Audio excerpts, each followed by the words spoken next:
nous allons présenter la suite de la 5e partie, Introduction à la comptabilité d'exploitation. Deuxième séquence, intitulée Le passage des charges de la comptabilité générale aux charges de la comptabilité analytique d'exploitation. On va bien sûr présenter des charges de la comptabilité générale aux charges de la comptabilité analytique, les charges non incorporables, les charges supplétives, la classification des charges en comptabilité analytique en charges directes et indirectes et en charges indirectes.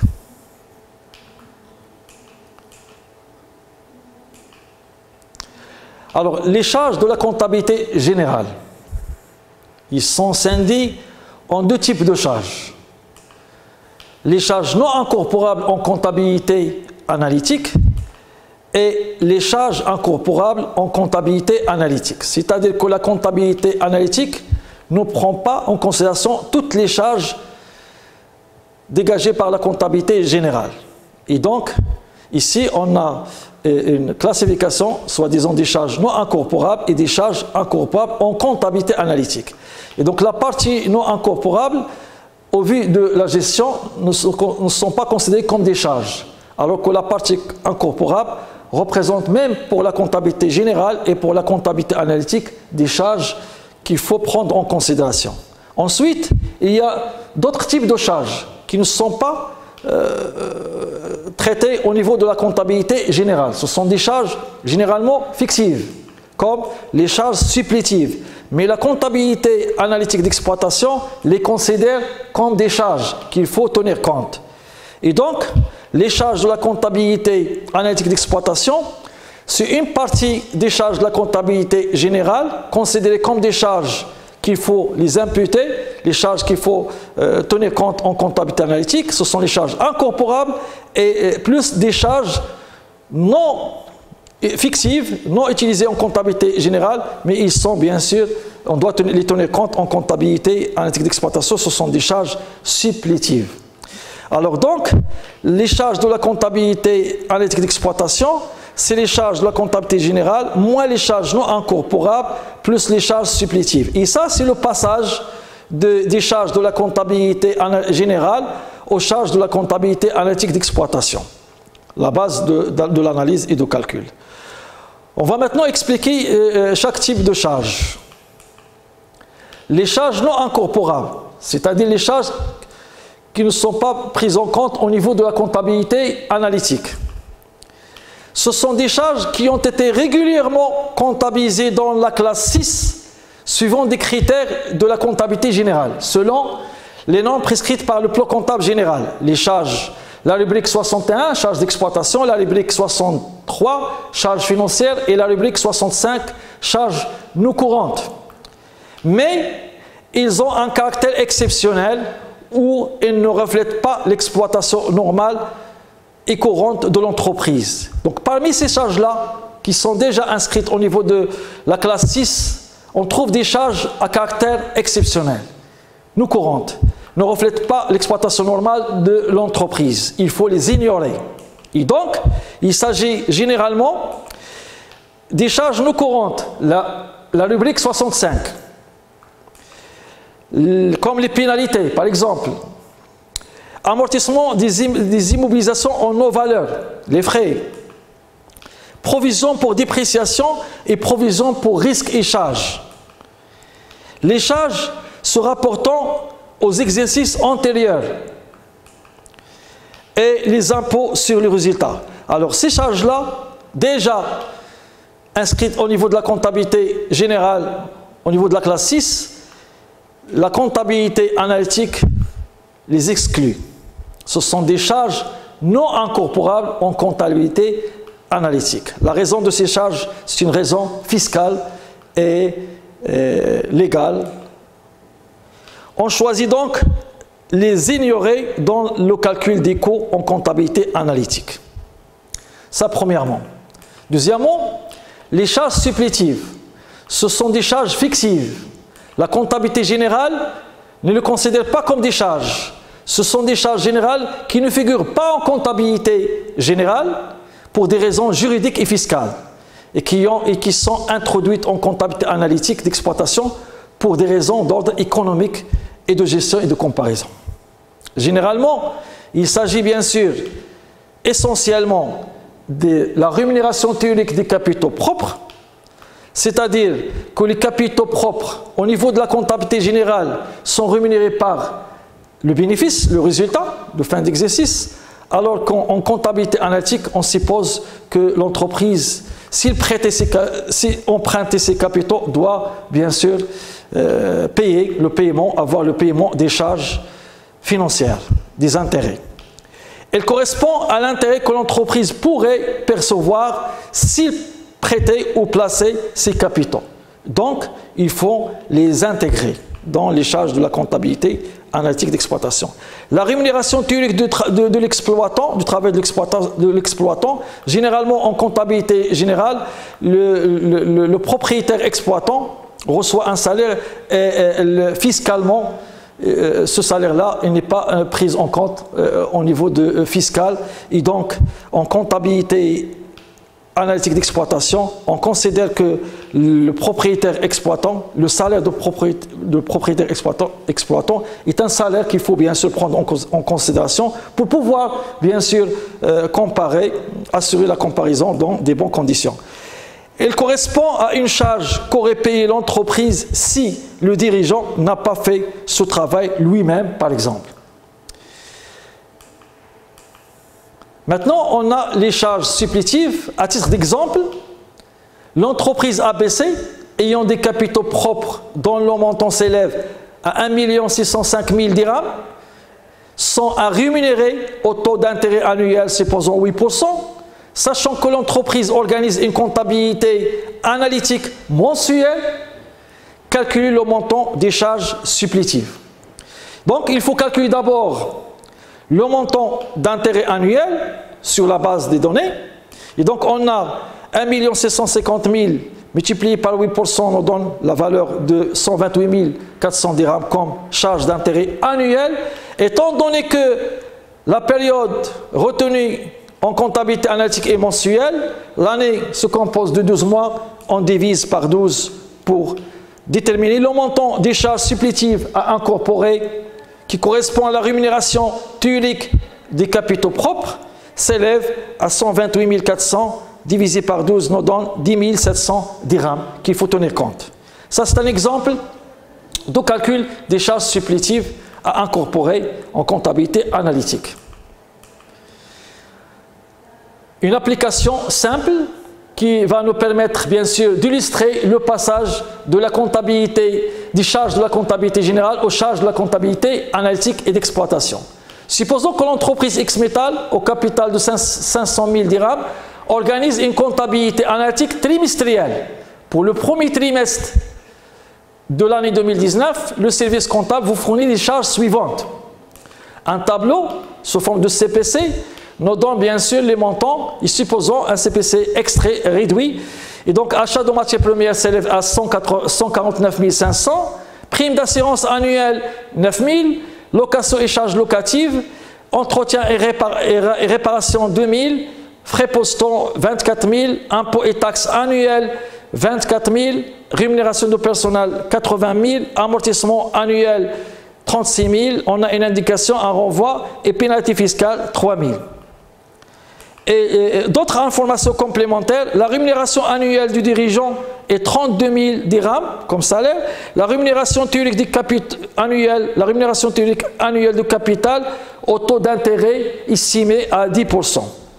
Le renvoi ici, il faut faire attention, il y a un renvoi qui nous informe sur le montant de 6 000 dirhams relatif aux frais préliminaires, c'est-à-dire les immobilisations en non-valeur, qu'on a constaté tout à l'heure, fait partie des charges non incorporables. X-Metal est une entreprise individuelle, sauf indication, ça c'est une information très importante, c'est que, sauf indication contraire ici, la charge est trimestrielle, c'est-à-dire que ici, achat de matières premières, on n'a pas d'indication, donc la prime d'assurance est considérée, achat de matières premières est considéré comme une charge trimestrielle. Par contre, ici, on a une indication annuelle, donc la prime d'assurance est considérée comme une charge annuelle. Ainsi de suite pour les autres. Alors, sur la base de ces données-là, ces informations, on doit calculer les charges retenues en comptabilité analytique d'exploitation. Déterminer les charges de la comptabilité analytique et d'exploitation. Alors, la collection. Alors, achat de matières premières, pas d'indication, la charge est trimestrielle. On doit prendre tout simplement, conserver 149 500. Ici, prime d'assurance, une charge annuelle. Et donc l'année se compose de 4 trimestres, donc il faut diviser le montant sur 4 et on aura bien sûr 2250 dirhams comme charge pendant la période, pendant le trimestre, le premier trimestre. Allocation de charges locatives, pas d'indication, la charge est trimestrielle, donc montant trimestriel 4000. Ici, entretien et réparation, 2000 dirhams, pas d'indication, la charge est trimestrielle. Ici, les frais postaux sont évalués ici au semestre, donc la charge semestrielle doit être bien sûr divisée sur 2 parce que l'année se compose de 2 semestres.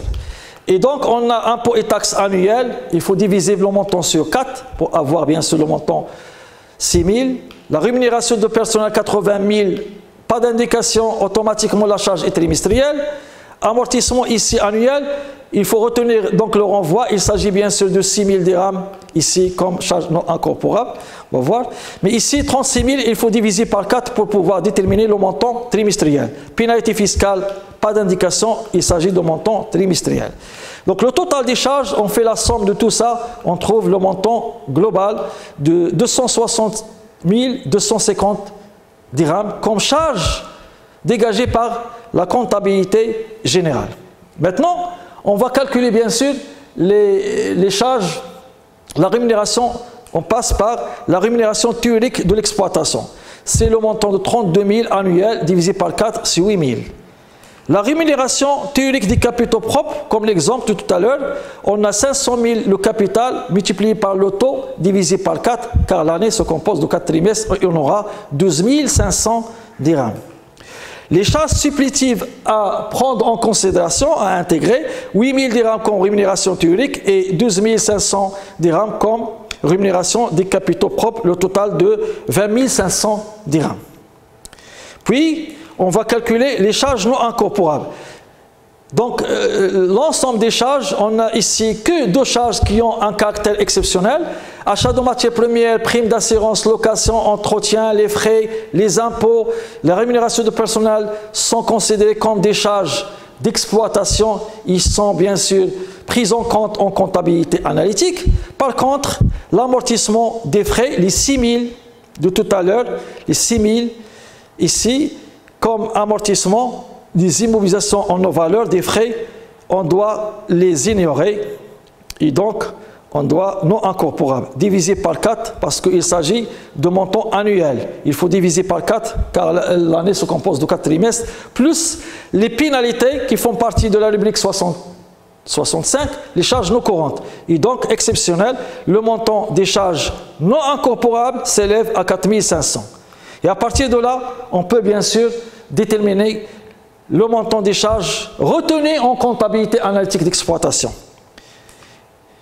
Alors, les charges de la comptabilité analytique d'exploitation, ce sont les charges de la comptabilité générale en totalité, voilà, 260 250, moins, en excluant les charges non incorporables qui s'élèvent à 4 500, plus les charges supplétives qui s'élève à 20 500, le total ici de 276 250. On constate ici bien sûr qu'il y a une différence au niveau du montant des charges de la comptabilité générale et le montant des charges de la comptabilité analytique d'exploitation après avoir bien sûr procédé au calcul nécessaire. Donc, l'exemple illustre bien le passage de la comptabilité générale et à la comptabilité analytique d'exploitation et la nécessité de ce passage. Maintenant, on passe à la classification des charges. Après avoir déterminé bien sûr les charges de la comptabilité analytique d'exploitation, ces charges-là subissent automatiquement une classification selon des critères qu'on va voir tout à l'heure, tout de suite. Donc on a les charges de la comptabilité analytique d'exploitation, ils sont scindés, ils sont deux catégories, deux types de charges à distinguer. Alors, les charges de la comptabilité analytique d'exploitation calculée tout à l'heure, généralement, suivant l'expression charge de la comptabilité générale moins les charges non incorporables plus les charges supplétives qu'on a vu, après avoir calculé les charges de la comptabilité analytique d'exploitation, on doit les scinder en deux types de charges, selon l'affectation. Et donc, on a les charges directes et les charges indirectes. Cette classification a une importance considérable dans l'imputation des coûts et la détermination des coûts. C'est à partir de là que les charges directes, ils sont facilement et directement imputables et affectables aux coûts, sans calcul intermédiaire, ni hypothèse de base. Et donc on a directement, on peut bien sûr affecter ces charges-là, généralement comme la consommation des matières premières. On peut savoir chaque produit, combien consommer directement, ils sont affectables au coût de production. Et on a vu bien sûr dans la première séquence que le coût d'achat, l'achat de matières premières est directement affectable au coût le coût d'achat. Par contre, les charges indirectes nécessitent bien sûr une répartition des centres d'analyse et on suppose que l'entreprise est fragmentée en plusieurs centres d'analyse. Généralement, ce sont les fonctions principales de l'entreprise. On peut citer, à titre d'exemple, centre d'approvisionnement, centre de production, centre de distribution, des centres de structure. Et donc là, les charges indirectes nécessitent un calcul intermédiaire et des hypothèses de base pour pouvoir bien sûr les répartir, donc subissent une répartition dans un premier temps sur les centres d'analyse pour pouvoir affecter et imputer au coût. Et donc, à ce niveau-là, les charges directes sont directement affectables sans prise en compte le calcul intermédiaire et des hypothèses de base, alors que les charges indirectes, ce sont des charges qui nécessitent une répartition avant d'être imputées au coût sur les centres d'analyse. À partir de là, on peut dire que les charges directes, ce sont des charges, on peut définir bien sûr une charge directe comme lorsqu'elle concerne uniquement un seul centre d'analyse, donc elle est directement affectable. Donc une charge est dite directe lorsqu'elle concerne uniquement un seul centre d'analyse. Affectation directe sans calcul intermédiaire, sans hypothèse de base. À titre d'exemple, généralement, achat de matières premières ne concerne que le centre approvisionnement. Et donc, au niveau de coût d'achat, on peut tout simplement qualifier l'achat de matières premières comme une charge directe, directement affectable. La main-d'œuvre directe, par exemple, le salaire de l'ouvrier qui travaille uniquement dans le centre atelier A. Il travaille juste pour l'atelier A. Alors dans ce cas, la main-d'œuvre directe, le salaire de ce salarié, il peut être affecté directement. Mais il faut faire attention. Si ce salarié, l'ouvrier bien sûr, travaille pour plusieurs ateliers, atelier A, atelier B par exemple, atelier C, alors là, la main d'œuvre, ça sera une charge indirecte, il faut les répartir sur les trois centres, les trois ateliers. Mais généralement, la main d'œuvre directe, concernant bien sûr le travail pour un seul centre d'analyse, ça fait partie des charges directes. Les charges indirectes. Une charge est dite indirecte lorsqu'il concerne plusieurs centres d'analyse à la fois. Donc, nécessite une répartition avant d'être imputée. La répartition de cette charge suppose des calculs intermédiaires, dit-on, en vue de leur imputation au coût. Et là, il faut bien sûr chercher les critères de répartition et d'imputation de ces charges, car la charge concerne plusieurs centres d'analyse et là, il faut chercher les clés de répartition, il faut chercher bien sûr les critères d'imputation de ces charges-là. À titre d'exemple, les autres charges externes, comme par exemple location et charges locatives, le loyer des locaux de l'entreprise, on peut avoir bien sûr plusieurs locaux des ateliers. Et dans ce cas, c'est une charge indirecte. Les impôts et taxes qui concernent plusieurs fonctions au sein de l'entreprise, plusieurs centres d'analyse. Alors là, il faut que la charge impôts et taxes doit être répartie sur ces centres-là. Et on doit chercher, bien sûr, des clés. Le problème qui va se poser, c'est le critère de répartition et les clés d'imputation sur les coûts. À ce niveau-là, on a quand même arrivé à un stade où la comptabilité analytique va nous permettre bien sûr de répondre à plusieurs questions concernant la gestion. On s'arrête à ce niveau-là. Merci.